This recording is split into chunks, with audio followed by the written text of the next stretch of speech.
Welcome to RCR Wireless News. I'm Martha DeGrasse, and I'm here at PCIA, the Wireless Infrastructure Show, with Mike O'Day. He is Vice President for Corning Wireless. Mike, it's great to see you today. Great to see you. Thank you.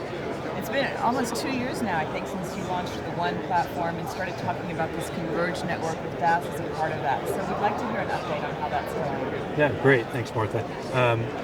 We've had a wonderful 2 years with the One platform, getting the platform launched and adopted into the market.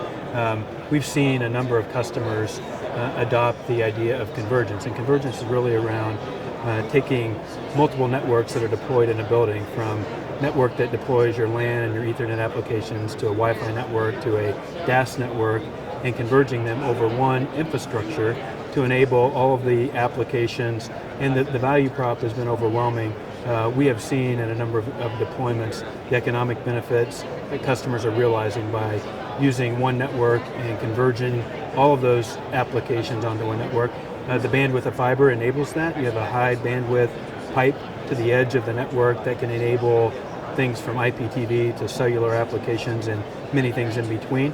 And so we're seeing a huge economic benefit as a result of that in the customers that have deployed a one converged network, as well as the technical benefits by having a future-proofed, capable network that has unlimited bandwidth and able to simply accommodate whatever you're trying to do, from security to cellular to Wi-Fi to other Ethernet-based applications. Great. Now, with DAS, we often see the carrier or a neutral host funding most of it. But in this model, do you see more enterprise stepping up to pay for all the part? Yeah, we do. We have, and I think the convergence message really is resonating more at the enterprise.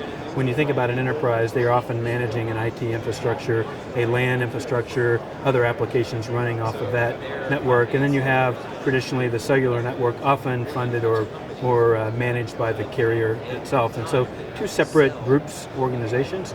I think when you talk about convergence and bringing these IT sort of networks and the cellular together, the enterprise is getting much more active and involved in wanting to own and or manage and or partner with carriers alike, but also the other ecosystem players, their Wi-Fi provider, their traditional LAN equipment provider, and a vendor like Corning to help enable all of those applications over one network. So we do see an increasing trend, and I think just in light of what's happened in the market over the last year or so publicly, with the publicly announced kind of cutbacks in the carrier spending in the DAS space, we are seeing the need for in-building cellular coverage and capacity hasn't gone away. It continues to increase. And so having a way to figure out how to fund that and take advantage of one infrastructure to get more value by converging multiple applications over one is what's happening in the market today.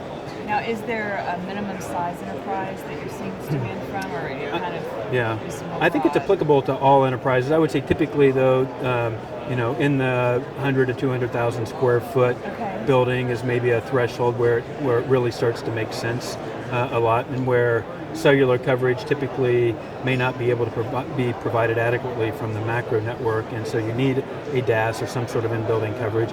And when you have that converging with the traditional Wi-Fi and LAN applications, that's where it starts to make sense most, and where we're seeing it.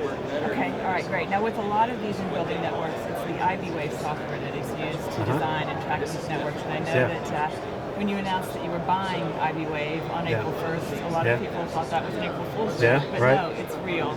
And you were very public about saying that the IBWave database and software will remain neutral, vendor neutral. So I think what we're wondering is, given that announcement, what is the advantage to your company of owning IBWave? Yeah, great question. I think first I would start with we are thrilled to have IBWave as part of the Corning family, a great company known by many in the industry and has been instrumental in helping the DAS industry along to where these complex networks can be designed much more easily.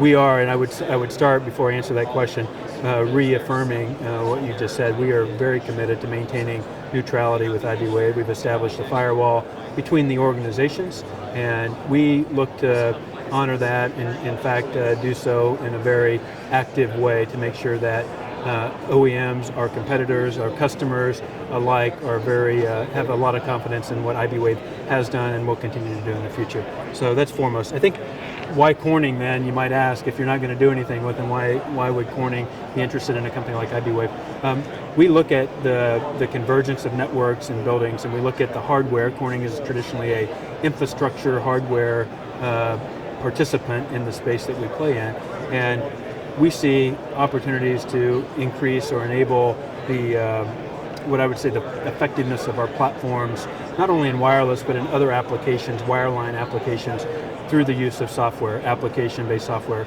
And IBWave brings a great skill set and competency in this area that Corning didn't have.